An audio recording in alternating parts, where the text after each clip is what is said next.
Influenza અને COVID-19 જેવા શ્વસન સંબંધી બીમારીઓને ધ્યાનમાં રાખીને કેન્દ્રીય આરોગ્ય પ્રધાન મનસુખ માંડવિયાએ રાજ્ય અને કેન્દ્ર શાસિત પ્રદેશોના આરોગ્ય પ્રધાનો સાથે આરોગ્ય સુવિધાઓ અને સેવાઓની તૈયારી અંગે ઉચ્ચસ્તરીય સમીક્ષા બેઠક યોજી હતી. આગામી દિવસોમાં લાંબી રજાઓ, નાતાલ અને નવા વર્ષની રજાઓ આવશે, ત્યારે આ સંદર્ભમાં કેટલાક પ્રોટોકોલ ધ્યાનમાં લેવાનું શક્ય છે. તો WHOએ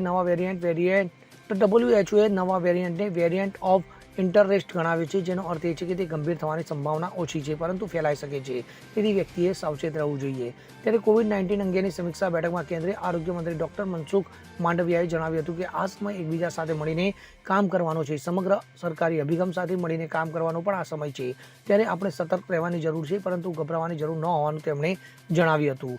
વધુમાં તેમણે હોસ્પિટલની તૈયારી, દેખરેખમાં વધારો અને લોકો સાથે અસરકારક સંચાર માટે મોકડ્રીલ સાથે તૈયાર રહેવું મહત્વપૂર્ણ હોવાનું અને દરેક હોસ્પિટલમાં દર 3 મહિનામાં એકવાર મોકડ્રીલ હાથ ધરવી જોઈએ હોવાનું જણાવ્યું હતું. ત્યારે આ બેઠકમાં તમામ રાજ્યો અને કેન્દ્ર શાસિત પ્રદેશોના આરોગ્ય મંત્રીઓ અને અધિકારીઓ સહિત ઘણા લોકોએ ભાગ લીધો હતો. આ દરમિયાન આરોગ્ય સુવિધાઓ અને સજ્જતા તેમજ સંક્રમણ અટકાવવાના પગલાંની ચર્ચા કરવામાં આવી હતી. ત્યારે આ બેઠકમાં ICMR ડાયરેક્ટર ડોક્ટર રાજીવ બહાલ, નીતિ આયોગના સભ્ય ડોક્ટર VK પોલ અને ICMRના ભૂતપૂર્વ ડિરેક્ટર જનરલ ડોક્ટર સૌમ્યા સ્વામીનાથે પણ ભાગ લીધો હતો. Bureau report, CN24 news.